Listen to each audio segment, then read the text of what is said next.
चुनावों के मतदान की तारीख अब धीरे धीरे नजदीक आ रही है। 5 अक्टूबर को मतदान होगा, इसलिए चुनाव लड़ने वाले सभी उम्मीदवार अपने अपने समर्थकों के साथ गांव का तूफानी दौरा कर अपने पक्ष में वोट देने की अपील कर रहे हैं।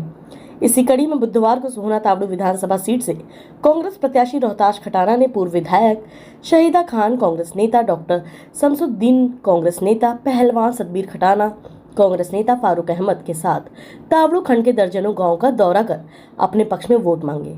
क्षेत्र के गांव पाटुका, पिपिका सहित गांव में पहुंचने पर ग्रामीणों ने रोहताश खटाना व अन्य नेताओं का जोरदार स्वागत करते हुए आश्वासन दिया कि इस बार सोहना तावड़ू में कांग्रेस प्रत्याशी रोहताश खटाना को विधायक बनाना है, क्योंकि ये बेचारा 3 बार चुनाव हार चुका है और सज्जन आदमी है। क्योंकि ये विधायक बनते ही जहां सोहना तावड़ू का विकास होगा, वहीं आपसी भाईचारा मजबूत होगा। इसके अलावा आज रोहताश खटाना ने उनसे वादा किया है कि प्रदेश में कांग्रेस की सरकार बनती है तो बंद पड़े पहाड़ों को फिर से चालू कराया जाएगा, क्योंकि पहाड़ ऊपर दर्जनों गाँव के युवाओं का रोजगार ही पहाड़ है जो भाजपा सरकार ने बंद कर रखे हैं। इसलिए हम कांग्रेस के साथ हैं। कांग्रेस प्रत्याशी और मुस्लिम समाज का जो बीजेपी ने बहिष्कार किया है, आदरणीय साथियों, एक ही बात कहना चाहता हूं, इस बीजेपी को ये बता दो हमें कांग्रेस पार्टी लानी है। और आदरणीय साथियों, देश का संविधान खतरे में। आदरणीय साथियों, एक बात और कहना चाहता हूं, हमारा रोजी रोटी का जरिया जो जितने भी मुस्लिम बहुल क्षेत्र लगता है, या तो पहाड़ है या डंपर है। सबसे पहले नेताजी जब आपकी सरकार बने, मंत्री बने, तो पहाड़ को चालू करवाने का काम करे। और दूसरा, जितने भी हमारे डंपर चल रहे हैं, कोई भी अगर आईटीओ ने तक लिया, उसका ये बात बर्दाश्त नहीं करी जाएगी। आज जोड़ के प्रार्थना है, जी को वोट दो, बाकी को ठोक दो। और जितने नेता झूठ बोल के आएंगे, आज से पहले इन्होंने 90 हजार गाड़ियों के चलान मर रहे हैं। आदरणीय साथियों, आपको बात ये समझनी पड़ेगी। जय भारत। एक बहुत बड़ी प्रोपेगेंडा चल रहा है कि हम वेव कौम जितनी वोट हैं हमने एक तरफा देनी चाहिए। इसमें कोई शक नहीं कि हमने एक तरफा देनी चाहिए, लेकिन कोई पार्टी का टिकट भी तो होना चाहिए छोटा मोटा। निर्दलीय का क्या होता है, निर्दलीय का मायने समझते हो आप? वो कभी किसी दल में नहीं मिल सकता। जहां उसका स्वार्थ पूरा होगा वहां वो चला जाएगा। आए कुछ समाज के लोग, हमने कही अगर सारे इकट्ठे होते हैं तो हम तैयार हैं, लेकिन जो ये बड़े बड़े इनने पंगा कर रखे, किसी को पकड़वा दिया, किसी को केस बनवा दिया, कोई कब्र में सो रहा और बहस है, जेल में जो जेल काट रहे हैं उनका हिसाब कौन करेगा?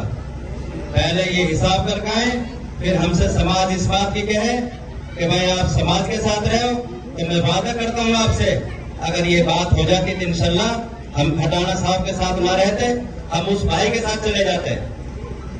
लेकिन इसका वसूल भी तो होना चाहिए। जिस तरह उसके हालात हैं, अभी मुझे पता लगा एक आपका दामाद है समय पहलवान, उसको सीआईए में उठवा दिया। ये छोटी हरकतों से क्या हो रहा है? आप जानते हो पीपा के बड़े समय चोर डकैत है क्या? फिर ये अच्छी बात है क्या? और फिर अगर कोई बात कौम की आती है तो हम भी अपना आप उम्मीद करवाते हैं, भाई हमने डरने की क्या बात है? दो पार्टियों के बीच में है, एक है कांग्रेस पार्टी और दूसरी है भारतीय जनता पार्टी। भारतीय जनता पार्टी के 2 एजेंडा होते हैं, एक उनका होता है खुला एजेंडा और एक होता है छिपा हुआ एजेंडा।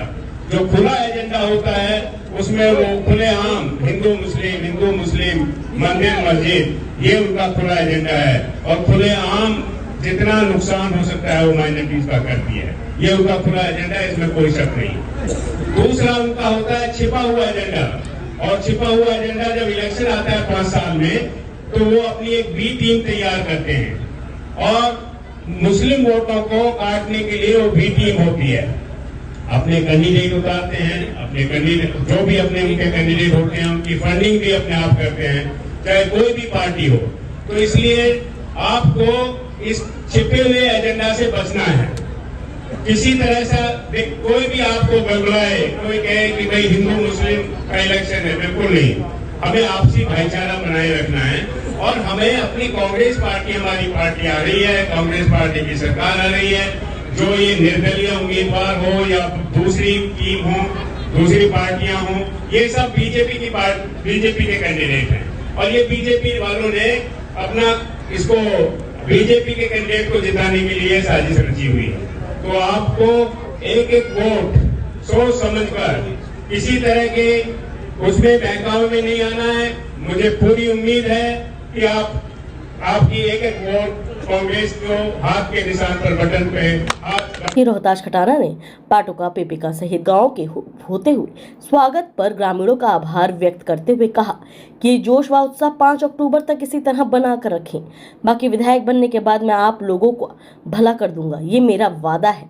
रोहतास खटाना ने कहा कि तावड़ू खंड के ज्यादातर गांवों में ग्रामीण पहाड़ से अपने परिवार का पालन पोषण करते थे।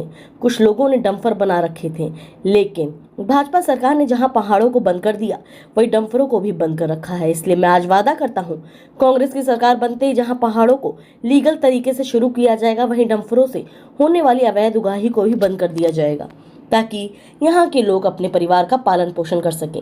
कांग्रेस प्रत्याशी रोहतास खटाना ने कहा कि कुछ सुनने में आ रहा है कि कुछ उम्मीदवार कांग्रेस समर्थकों को धमका रहे हैं। आप उनकी धमकियों से डरे नहीं, बल्कि बिना डरे कांग्रेस के पक्ष में मतदान करें, क्योंकि हारने वाला हमेशा धमकियां देने का ही काम करता है। दोनों भाई मिलके चलाएंगे आपके, ठीक है?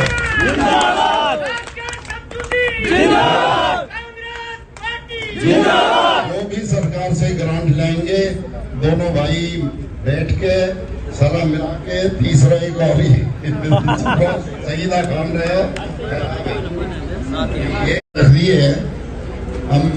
मैं तो वोट की अपील करने के लिए आपके सामने आया हूँ। कांग्रेस पार्टी से चुनाव लड़ रहे हैं और कांग्रेस पार्टी सत्ता हमारी है, ये भी सभी को मालूम है और आपकी जीत भी सुनिश्चित है। तो आप इसमें भागीदारी नहीं करोगे, बनोगे, तो विकास कैसे होगा? विकास तो सत्ता से ही होगा। तो सब थोड़ी बहुत नहीं, एक वोट भी मत जाने दो, एक वोट भी बाहर जाएगी तो गड्ढे में जाएगी कोई। और इधर भी सरकार आ रही है, इसमें तो कुछ कहने की बात ही नहीं है। कुछ एक बात हम सुन रहे हैं इधर उधर की, किसी की धमकी से डरने की जरूरत नहीं है। और आज हमारी सरकार आती है, यहाँ बदमाशों का कोई ठिकाना नहीं होगा, और होगा तो इलाज करेंगे, ठीक है? और मैं अपनी वोट गिरवाओ, 10 दिन बाकी है। यही जोश और जुनून बनाए रखे 5 तारीख तक, और 5 तारीख को एक एक वोट कांग्रेस के हाथ के पंजे के सामने का बटन दबाकर और डिब्बा भर दो, और बाकी फिर 5 साल में आपका चौकीदार